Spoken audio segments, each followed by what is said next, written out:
Finding Dory.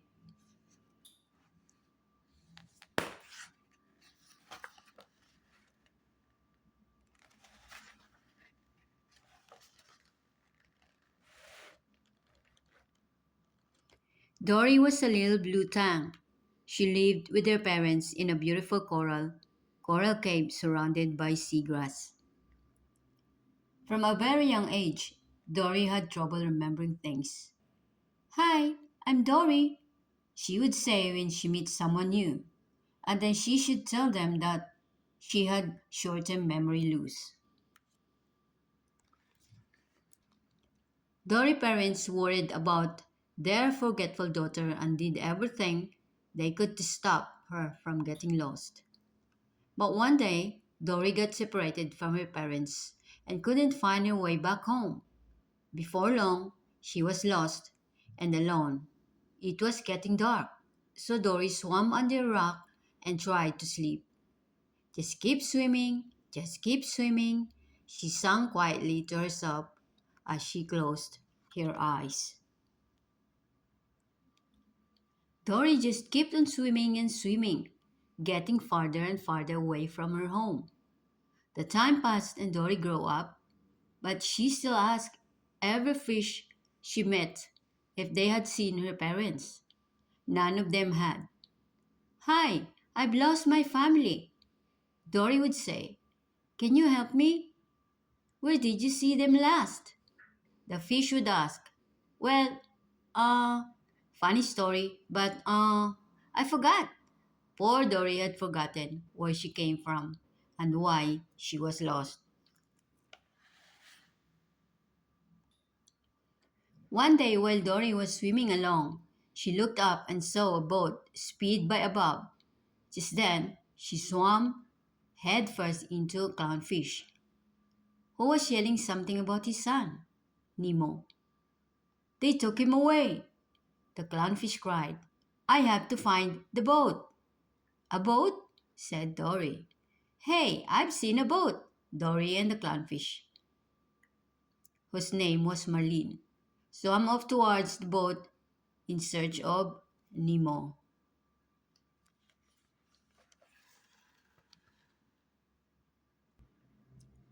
One year later, long after Marlene and Dory had brought Nemo back home, the three friends still lived together on a coral reef. They had a happy and colorful home and had lots of fun together. Sometimes Dory would swim away on her own, so Marlene and Nemo had to keep a close eye on her. Dory was very happy and had forgotten to ask for help to find her parents. Marlene and Nemo were all the family she needed. One day, Nemo's school teacher, Mr. Ray, took his class to watch the stingrays migrating back home. Dora went along as a teaching assistant. It was a wonderful sight. Hundreds of stingrays flapping their huge wings and singing as they swam. Dory was amazed. Mr. Ray warned his class not to get too close to the stingrays because their flapping caused a strong current in the water called an undertow. The undertow could sweep any little fish away. But in her amazement, Dory forgot Mr. Ray's warning. She swam too close to the stingrays, and before anybody could help her, she was swept away in the undertow. Dory's world spun around her and then faded to black. When Dory opened her eyes, Nemo, Mr. Ray, and the students were peering down at her. Mr. Ray told the children to give Dory some room. As her eyes fluttered open, Dory quietly murmured something. Only Nemo heard it. The jewel of Morro Bay, California, Nemo repeated. Later back home, Nemo reminded Dory what she had muttered as she was waking up. It took Dory a moment to realize what it meant. But suddenly she knew. The jewel of Morro Bay was her home. She remembered her parents. My family, Dory cried. I remember my family.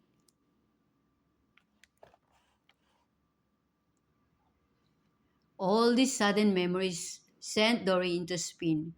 She swam straight to the edge of the reef. Marlin and Nemo chased after her. I have a family, Dory called back to them. They don't know where I am. Let's go. Dory, California's all the way across the ocean, said Marlene. Dory stopped swimming and looked back at her friends. Please, she said, all I know is that I miss them. I didn't know what that felt like. Do you know what that feels like? Marlene looked at Nemo, the son he once lost across the ocean. Yes, said Marlene. I know what that feels like. Please, Marlene, said Dory. I can't find them on my own. I forgot. Please help me find my family. Yeah, Dad, added Nemo. You can get us all the way across the ocean, right? No, answered Marlene, saying, but I know a guy. Marlene, Nemo, and Dory hitched a ride across the ocean with their old friend, Crush the turtle.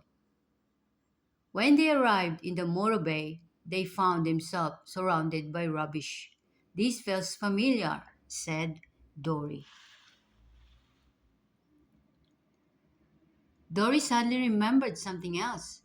When she had first lost her parents, she asked the crab that led her for help. Just then a giant squid appeared out of nowhere and chased Marlene. Nemo and Dory! The trio swam as fast as they could to escape. After they had escaped the clutch of the squid, Marlene was upset. Nemo had almost been badly hurt. Dory tried to comfort Nemo. But in his moment of worry, Marlene snapped at her. Go wait over there and forgot, Marlene said. It's what you do the best. Dory was sad that she had upset Marlene. She was determined to make it up to him. So she swam off to look for help. Just then Dory heard a loud voice in the distance, saying, Welcome to the Marine Life Institute, where we believe in rescue, rehabilitations, and release. Dory swam to the surface and Marley and Nemo caught up with her. Guys, I found help, Dory cried. Look out, yelled Marlene as a boat appeared behind Dory. She was scooped up by a human and carried away. Don't worry, Dory, a panicked Marlene called after her. Stay calm. We'll come and find you.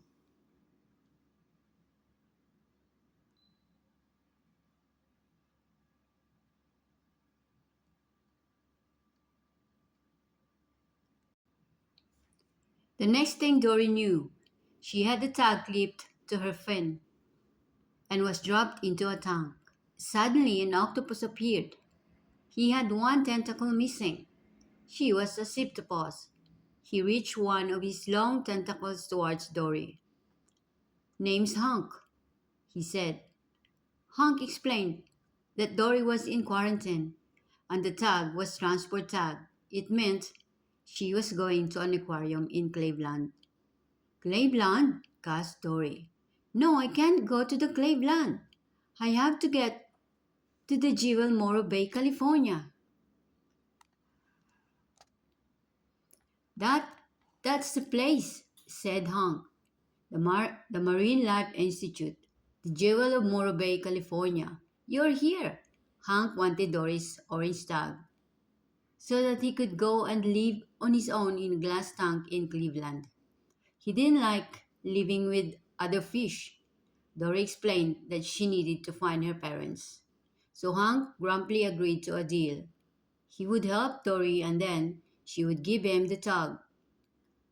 Hank scooped Dory up into a water-filled coffee pot and they set off. Hank carried Dory to a map of the MLI. the Marine Life Institute. Dory spotted the purple shell on the map, which caused another memory to pop into her head. She remembered that her mother had loved purple shell. Dory remembered collecting shells as a child. Her parents had used the shells to make a path to lead Dory back home if she ever got lost. Dory snapped out of her memory and saw an MLI stop remembering walking by carrying a bucket, hung kid. But Dory read the word on the bucket. It said destiny. Sadly, Dory felt it was very important that she get into that bucket. So she did. Hank followed as fast as he could as she was carried away.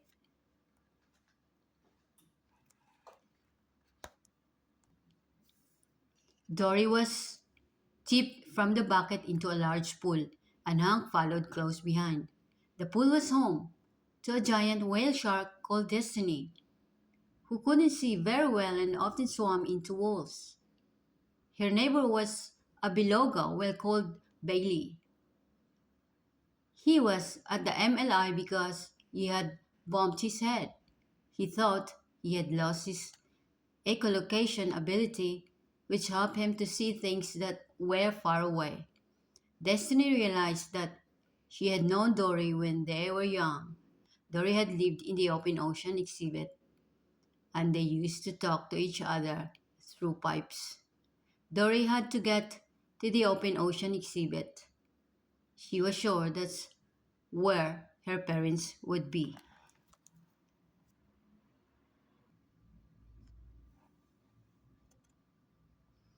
On their way to the open ocean exhibit, Dory led Hank in the wrong direction and they ended up in a touch pool. Small and grubby hands came at them from above. It was terrifying. Hank hid under a rock and wouldn't come out. I'm sorry, Hank, said Dory. I'm sorry, I can't remember right. Just then, Dory remembered that she had once said that same thing to her parents. Her mother had said that Dory didn't need to be sorry. You know what you need to do? Dory's mother had said.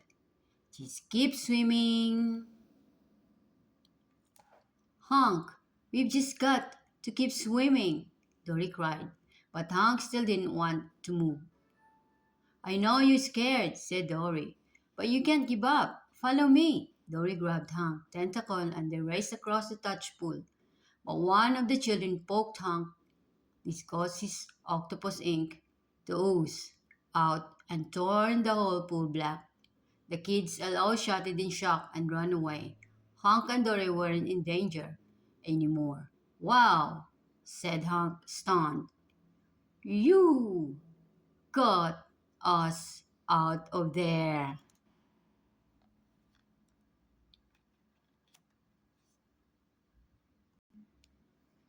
Meanwhile, outside in the bay, Marlin and Nemo had met a bird called Becky, who carried them into the MLI inside the bucket.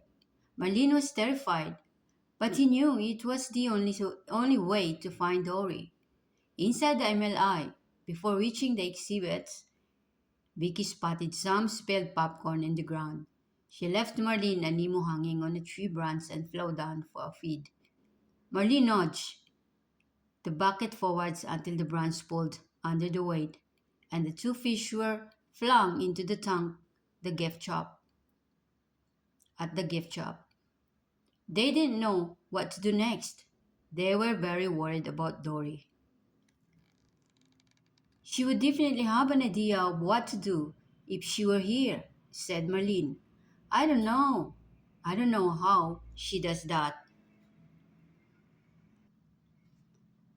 I don't think she knows that, said Nemo. She just does. She just does. Marlene knew that Nemo was right. What would Dory do? Asked Nemo. Marlene realized that Dory would simply look at the first thing she saw, and just then Marlene spotted the line of water jets landing, leading to an outdoor pool exhibit. He said Dory would do it. Nemo said with a smile. With that, father and son leaped towards the water jets.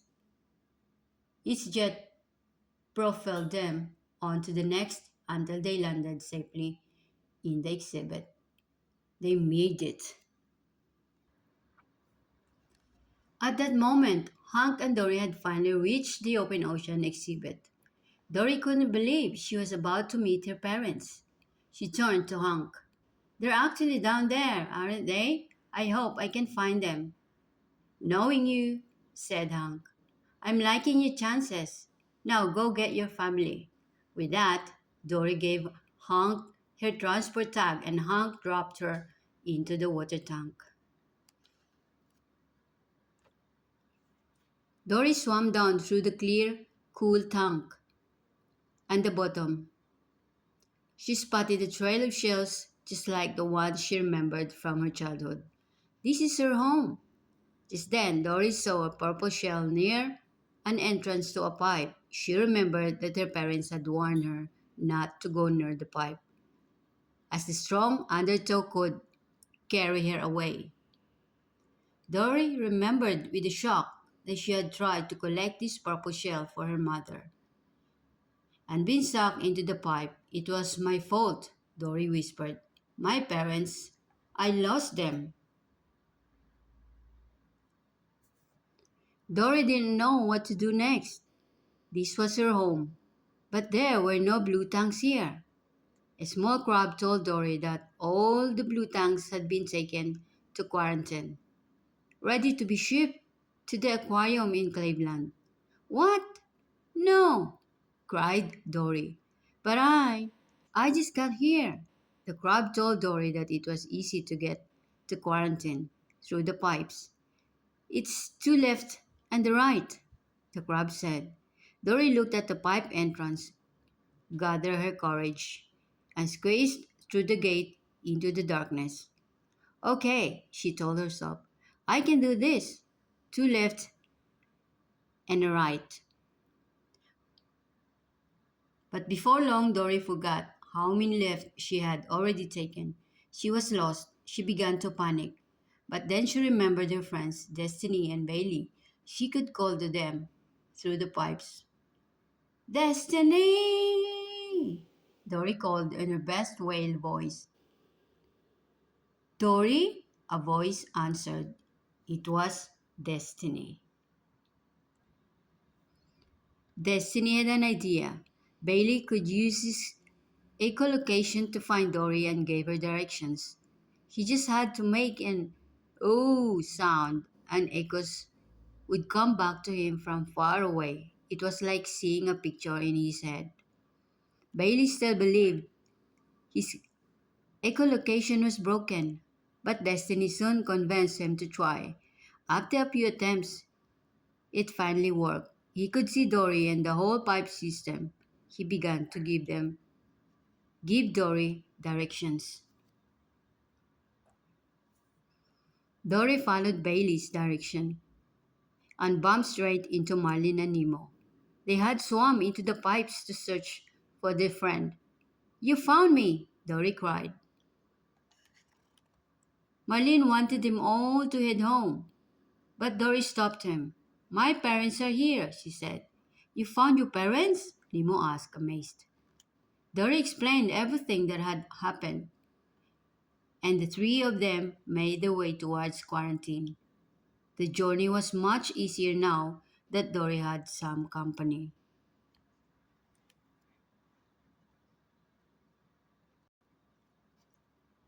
Dory, Marlene, and Nemo made it quarantine and lived into one of the tank. They saw with a shock that the tank of the blue tanks had already been loaded on a truck to Cleveland. Suddenly, Hank appeared. Hank, we need to get in that tank, said Dory. That rhymed. Hank lifted Dory, Marlin, and Nemo into a coffee pot and put them into the tank on the truck. The other blue tanks recognized Dory, but they had sad news. Dory's parents had to left the open ocean exhibit and come in quarantine years ago. Nobody knew where they were now. Dory was heartbroken. She drifted slowly back into the waiting coffee pot. Hank scooped it up and backed out of the truck. Hank looked down into the coffee pot. Where's everybody else? He asked. Marlene and Nemo were still inside the truck before Hank could do anything else. A member of MLI staff grabbed him. The coffee pot fell to the floor. Dory spilled into a drain, which took her out of the MLI and back into the ocean. Once again, Dory was alone and lost.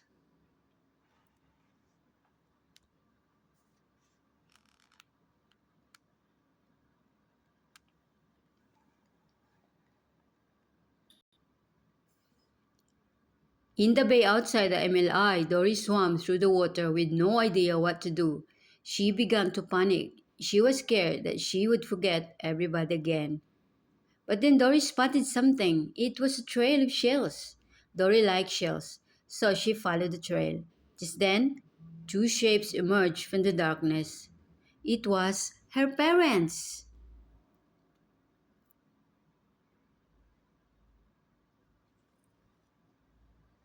Dory's parents had been creating shell pathways all this time in the hope that Dory would see them and remember.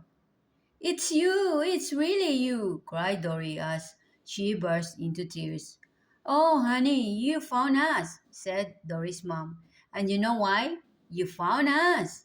Because you remembered in your own amazing Dory way. Dory was so happy to be back with her family again, but she suddenly remembered Marlene and Nemo. She had to go back and save them. Dory and her parents rushed towards the MLI walls, but saw, with horror, that the truck was pulling away. Marlene and Nemo were inside. Dory swam round in a panic, trying to think of a plan. Suddenly she remembered her friends, Destiny and Bailey. They could help. Destiny! Dory called in a whale voice. Dory? Destiny answered. Bailey used his echolocation and saw that Dory was just outside the MLI. The two whales leaped over the wall and into the open ocean to help their little friends. Bailey used his echolocation to look for the truck. The friends raced after it and caught up just before a bridge. Dory had an idea. They had to stop the traffic, so she asked some nearby otters to climb up onto the bridge and cuddle. The sight of the cute otter made the drivers, including the truck driver, come skidding to a halt, including the truck driver. Destiny and her tail to flip Dory up towards the bridge. An otter caught Dory, opened the truck back doors and put her inside. The plan had worked.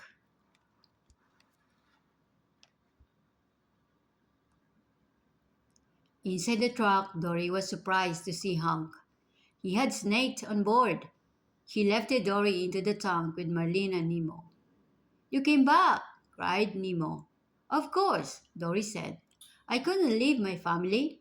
But just then Destiny called from the ocean to tell Dory that the traffic at the front of the hold up was starting to move again. Marlene had a plan. He called to Becky, who arrived and scooped Marlene and Nemo into her bucket. No, no, wait, cried Marlene. We don't have Dory. But Becky didn't stop. She drove Marlene and Nemo into the ocean. Marlene told Becky to go back and get Dory as she headed back to the truck. In the ocean, Marlene and Nemo met Destiny and Bailey. Then Marlene spotted the two blue tanks with them and was amazed. They were Dory's parents. Becky landed in the truck and Hank reached for Dory to put her in the bucket. But Dory stopped him. You're not going to Cleveland, she said. You're coming to the ocean with me. Hank wasn't sure at first, but Dory soon convinced him that living with friends was much better than being alone in a trunk. But just then, the driver slammed the back door shut. Dory. Dory! Hank and Becky were trapped inside. Hank slipped out of the truck through the vent and spread himself across the windshield. The shock driver pulled over and got out. Hank climbed into the driver's seat and locked the doors. Hank grabbed Dory from the tongue and plopped her into a cup of water on the dashboard. Then, as the driver yelled from the side of the road, Hank started to drive the truck.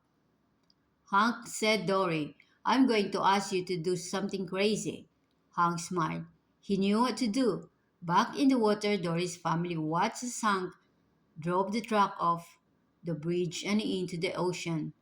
The doors flew up open and all the fish spelled out into the waves.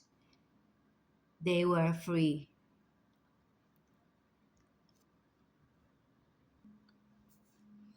Marlene, Nemo, and Dory headed back home across the ocean, and they took all their new friends with them.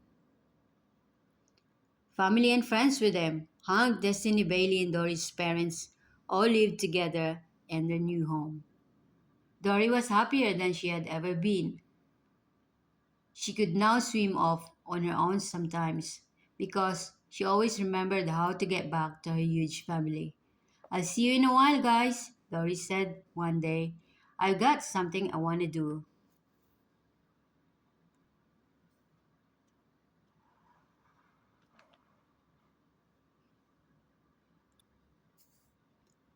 But Marlene still worried that Dory would get lost, so he followed her. He stayed a good distance behind so that Dory wouldn't see him. He watched as she swam to the edge of the reef and looked out at the ocean. Hey, Marlene, said Dory. She somehow knew he was there. Oh, said Marlene. Hello, Dory. Marlene joined Dory and they gazed out into the blue. Wow, it really is quite a view, said Marlene. Yup, replied Dory. So is this one? Marlene said as he turned around and saw that everyone else had followed Dory too. Dory looked back at her whole family and smiled. Unforgettable, she said.